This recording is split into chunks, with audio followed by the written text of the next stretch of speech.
make a warrior. Shoot the dragons away. True up the conqueror. It's the only way I know I can prove it. I can prove you all wrong, yeah. I might not make it before it's done for me. It'll be over first for you. Something to talk about. You know me, mafia. Going into this is going to be a dramatic skit by Fam TV.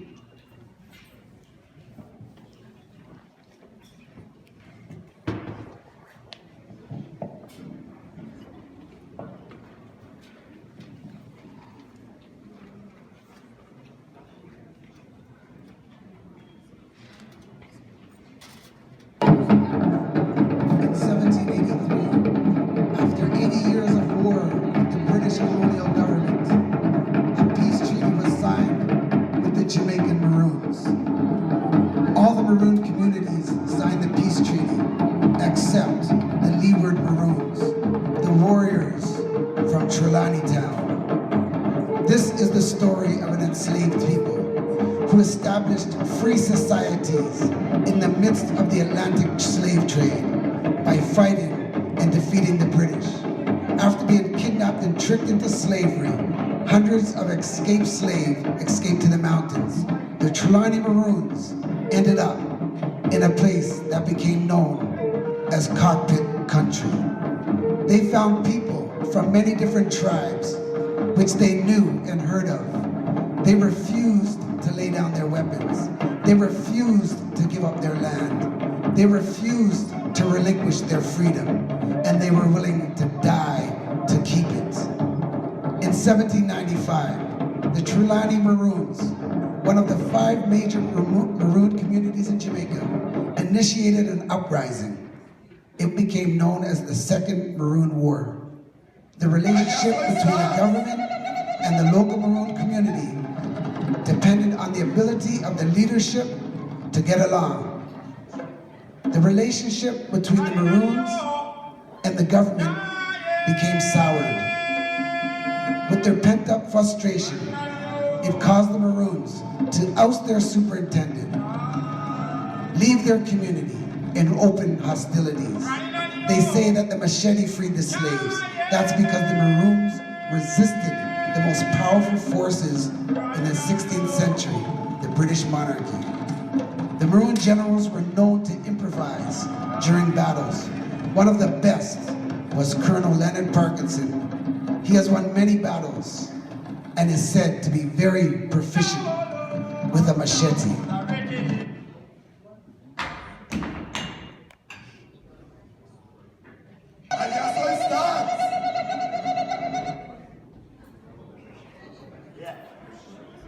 Me, I'm the engineer. And me make it trap them to kill the British soldier. My name Osafo, warrior. Them capture me and bring me go to Jamaica. But as soon as me for toss the plantation, them can't catch me. So me run go up in a Cockpit Country. And me find back 4 of me Osafo. Enough of that tribe did that too. Mandinka, Koromanti, Ashanti, the Igbo and the Yoruba with them square drum. And the Moorish man did that too. And we all come together and make up Yankunkuno, which means free and independent people. So the British soldiers come for we, but we set for them. We use the trees and the sticks and the stones. Yeah. We use the land to protect ourselves. You know? We dig deep hole and have some sharp peg and cover it up with grass. Them call it jungle warfare. We call it calabar. Thing called brook neck. And fly out. We kill British soldiers all the while to protect with sovereignty, with land.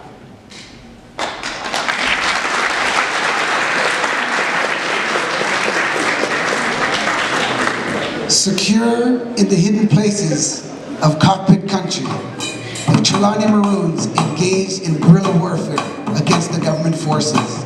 They raided and burned plantations. Although they had able leaders, including Montague James, James Palmer, and Leonard Parkinson, the Trelawny Maroons did not prevail. The other Maroon communities did not support them. They ran low on food. Disease spread. They were outnumbered by the British forces. They were outgunned. The Maroons agreed to a truce in December of 1795. By March of 1796, the treaty was signed and the conflict was over. Claiming that the terms of the treaty were not fully met, the British government determined to exile the Trelawny Maroons. And by some strange miracle, the British Navy just happened to have extra empty transport ships under military escort due to leave Jamaica. The British authorities discussed various destinations that they would exile the Maroons. The closest one was Halifax in the colony of Nova Scotia. Without discussing with the governor, Sir John Wentworth, or the Nova Scotian government, they decided that Nova Scotia would be at least a temporary destination for the Maroons.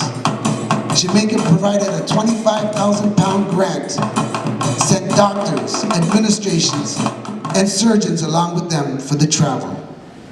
These ships brought 600 men, women, and children to Halifax in June of 1796. Some of the land that has been left vacant by the Black Loyalists in 1792 was in the Preston area. That's where the Maroons settled. A few years later, the Maroons were employed to dig a foundation for the government house at Citadel Hill, which is the official residence of the Lieutenant Governor of Nova Scotia. The Maroons generally worked beside soldiers and other white laborers, always commanding equal pay.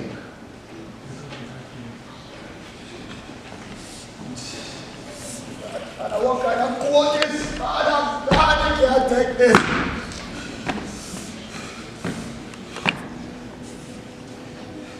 What kind of punishment that bloody British boy bestowed upon me? At first, the snow was cool and fresh, but then Johnny man get frozen by it, and them have to take a cut off him home. John Northside, the black Indian them call their village Canada, but me call this car harder, because it's hard to live here. We sent about 50 petitions to the British government.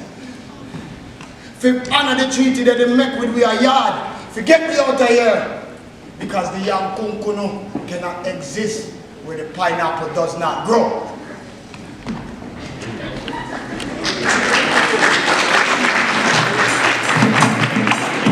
On August the 7th, 1800, 550 Maroon men, women, and children sailed out of Halifax Harbor on board the HMS Asia, bound for Freetown, Sierra Leone, in Western Africa. They arrived safely in September of that year. While Maroon communities existed in Nova Scotia for only 4 years before they were sent to Sierra Leone, their legacy in Canada endures. Tradition insists that not all the Trelawny Maroons left Nova Scotia. Approximately 1,200 black loyalists left Nova Scotia in 1792. 550 Jamaican Maroons left in 1800. They would make up the new demographic that became Sierra Leone. Despite aspirations and dreams, the project was abandoned. The Freetown of Sierra Leone was administered by the Sierra Leone Company, which made coins and built a fort. The policy of landing recaptured slaves in Sierra Leone gave this project a new stability.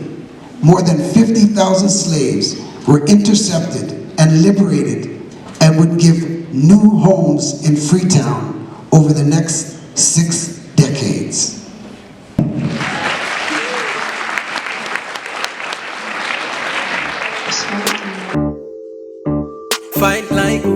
warrior. Shoot the dragons away. True up the conqueror. It's the only way I know I can prove it.